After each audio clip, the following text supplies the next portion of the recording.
Welcome back to Couch Collectibles. Hope you are having an awesome day. In today's video, we are looking at the 1957 Jefferson Nickel. How much are these coins worth? What have they sold for? And what you should be looking for on your Jefferson Nickels that can make them valuable. So, don't forget, I just released a coin book, an ebook on couchcollectibles.com. Definitely go check out my last video where I did a whole video on the book and showed you guys a lot of the pages in the book.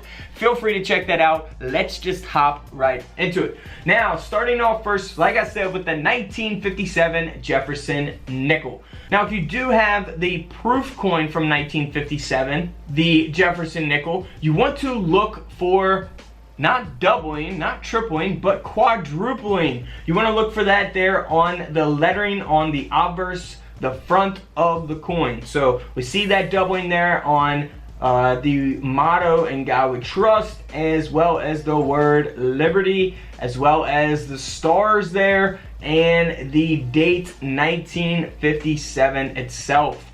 So always be on the lookout for that on your 1957 proof nickels. Now here is that 1957 proof Jefferson Nickel that has that double, not the double die obverse, but the quadruple die obverse. And this coin is graded at a proof 67, so it does have a very good grade. The grading scale goes up to 70. This is at a 67, and this coin sold for over $400.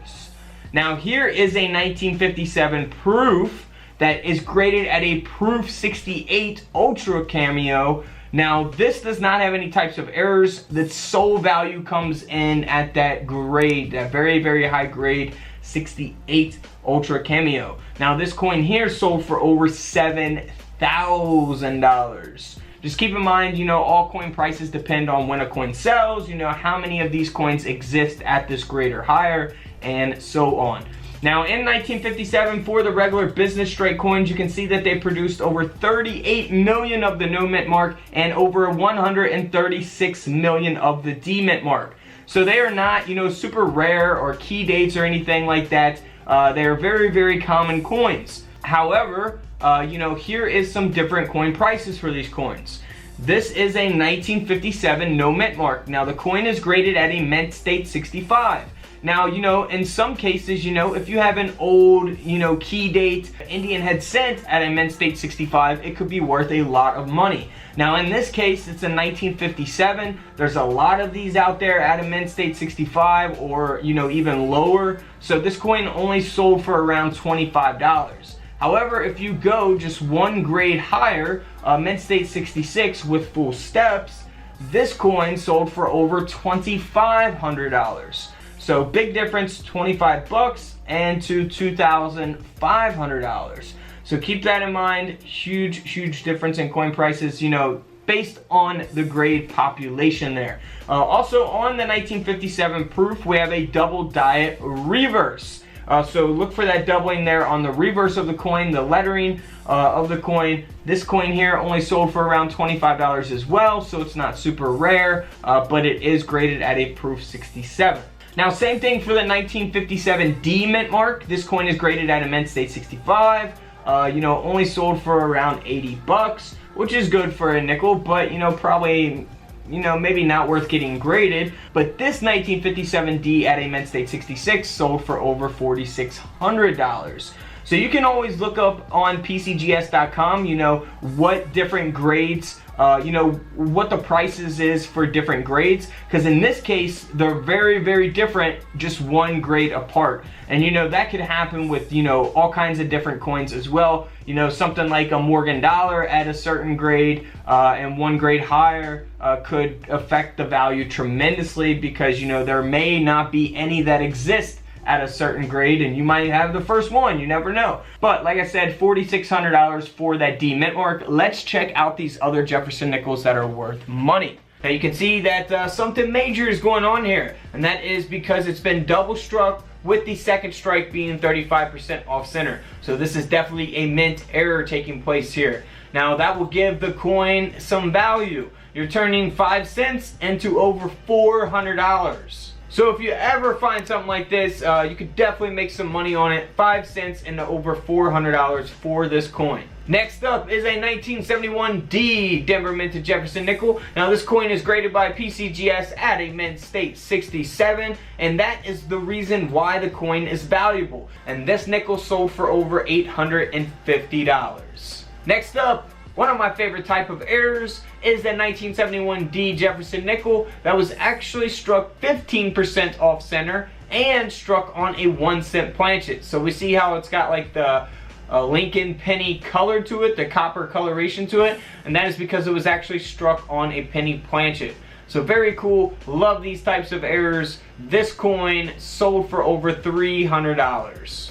Moving on to another 1971 D. Now this one is not too noticeable, honestly. You would, I think this would probably get passed up very easily. However, you can get a coin scale from couchcollectibles.com. Always weigh your coins, make sure they weigh around the right weight.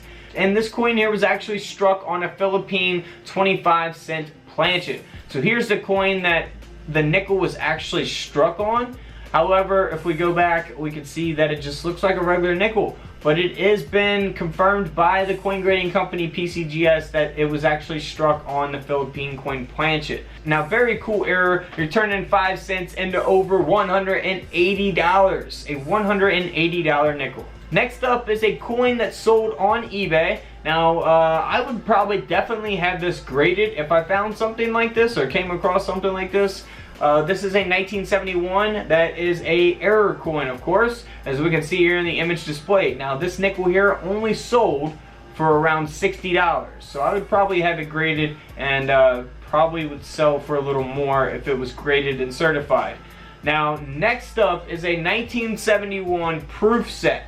So this is pretty cool. Now what you want to look for here is on the Jefferson Nickel is a missing S mint mark. So the other coins have the S mint mark, but the Jefferson Nickel is missing the S mint mark, the San Francisco minted mint mark. So always be on the lookout for that. Check your proof sets. This proof set here with that no S Jefferson Nickel sold for over $1,100. 1,100 US dollars. Here's another example of a proof set with the 1971 missing S Jefferson Nickel, and this proof set sold for over $1,200. So always be on the lookout for that in your proof sets. Now here is a individual nickel. It isn't with the proof set. It's a 1971, again missing the S, no S mint mark as we can see here, and it is a very, very valuable coin. This nickel sold for over $7,000. That's right, over $7,000. It also does help that the coin is graded at a proof 69, so nearly a perfect grade on that nickel. Again, here's an example of an S mint mark on the Jefferson Nickel. Here's an example to the right with the no S mint mark, so missing that S mint mark. This is only for the proof coin, so not for a business strike coin. As we can see here, the 1971 no mint mark up top is the business strike, and then the 1971 here on the bottom is the proof coin.